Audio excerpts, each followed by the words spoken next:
November 26, 1943. Skis above Bremen, Germany. Frost crept along the canopy glass as Major Francis Gabreski guided his P-47 Thunderbolt through the thin blue haze. Below him, the ruins of a German airfield burned like dying embers, and in the quiet hum of his cockpit, he pressed a pencil against his flight log. The words he wrote that day would change how fighter pilots thought about air combat forever. What he had just witnessed was impossible. At least, that's what every experienced pilot had believed only months earlier.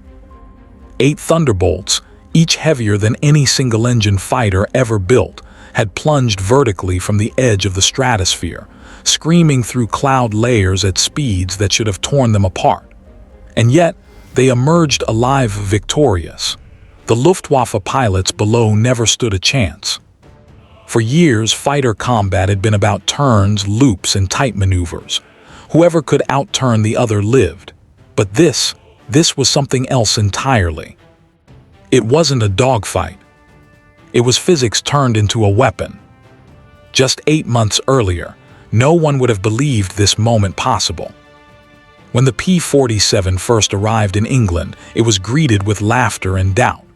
British pilots called it the milk jug, a fat, overbuilt brute compared to their elegant Spitfires. Even American crews weren't sure what to think. At nearly 7 tons fully loaded, the Thunderbolt looked more like a flying fuel tank than a fighter. The RAF had mastered air defense in nimble Spitfires and Hurricanes. German pilots danced through the skis in slick Focke-Wulfs and Messerschmitts. But this iron giant with a radial engine and a wingspan like a bomber, didn't belong. Colonel Hubert Zemke, commander of the 56th Fighter Group, had to convince his men that the P-47 could fight. But even he knew it was a gamble. In the spring of 1943, the 8th Air Force was losing bombers faster than they could replace them. Every daylight mission into occupied Europe meant dozens of crews shot down by the Luftwaffe. The Americans needed a fighter that could escort their bombers deep into Germany and survive. The Thunderbolt was supposed to be that savior. But the first time new pilots saw it, they weren't inspired. They were terrified.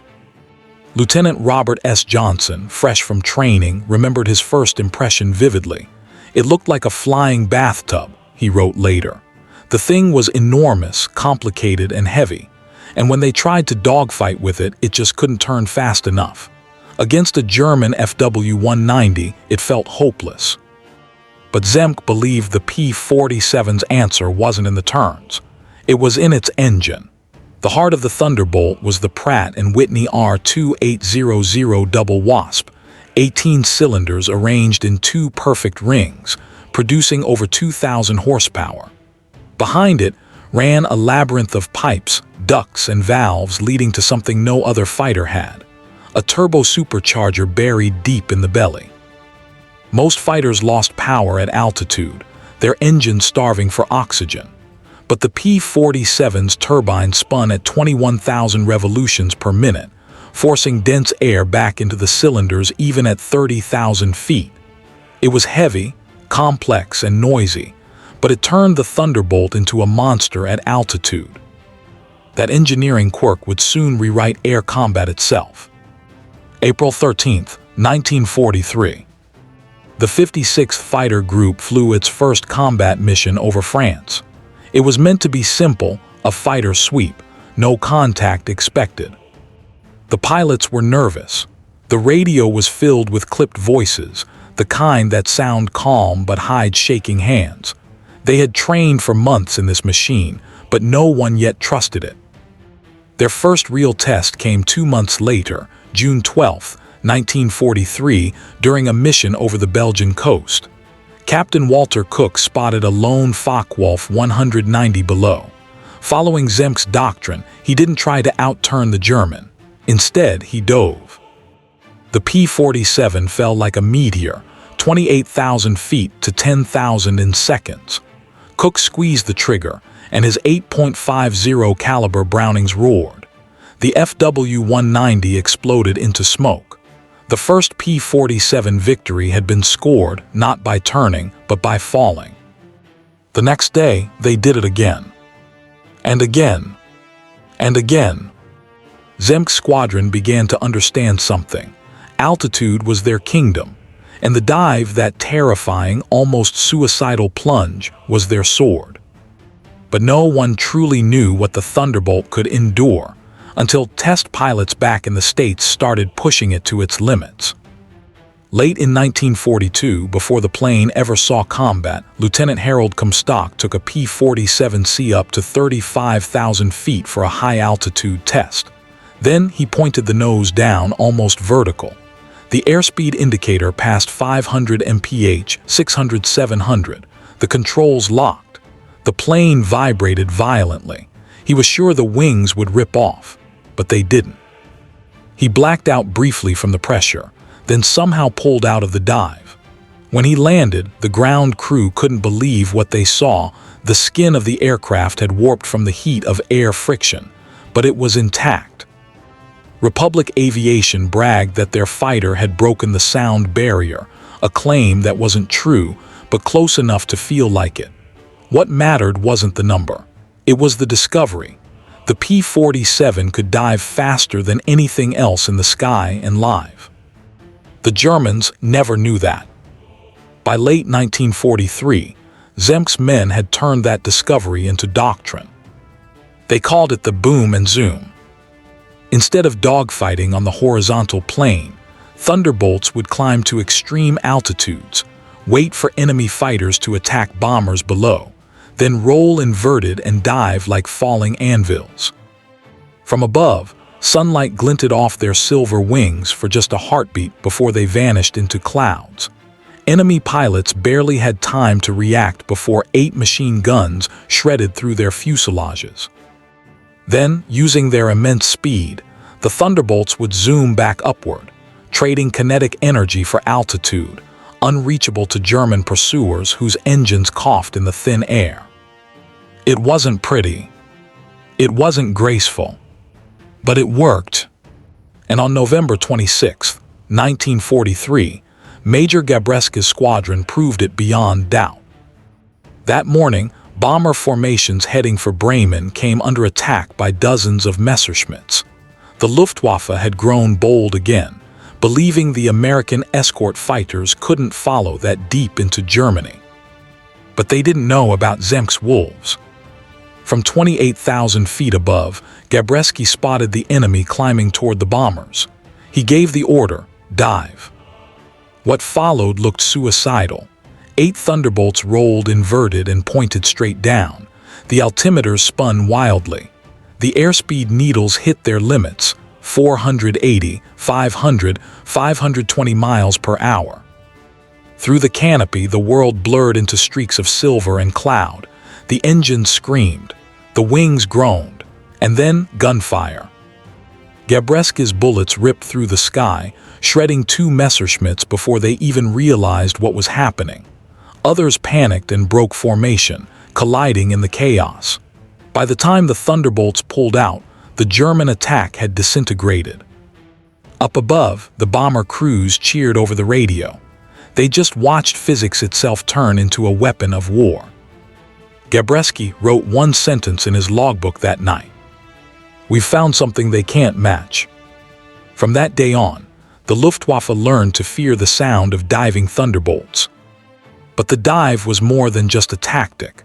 It was a psychological shift, a realization that speed, energy, and altitude could matter more than maneuverability. The old rules of dogfighting, born in the First World War, were dying. Pilots like Robert Johnson, who had once doubted the P-47, now swore by it. On one mission, Johnson's plane was hit more than 200 times by enemy fire. His cockpit filled with smoke. Oil sprayed across the windscreen, but the Thunderbolt kept flying. He landed safely, climbed out, and stared at the bullet-riddled fuselage. He later said, "That airplane brought me home when nothing else could." Stories like his spread quickly. The P-47 wasn't just powerful, it was indestructible. Its armor, its engine, its size, All the things pilots had mocked became its greatest strengths. The same mass that made it clumsy in turns made it unstoppable in a dive. The same turbo system that made it heavy made it king of the high skis. And the same brute design that made it ugly made it immortal.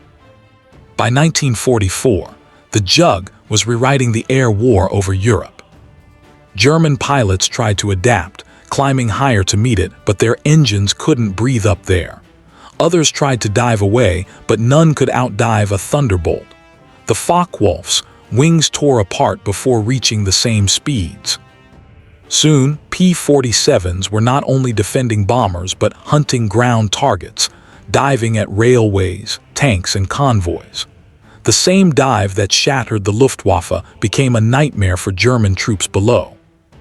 From the ground, it looked like the sky itself was falling, silver streaks plummeting with screaming engines, unloading thousands of rounds and rockets, then vanishing back into the clouds.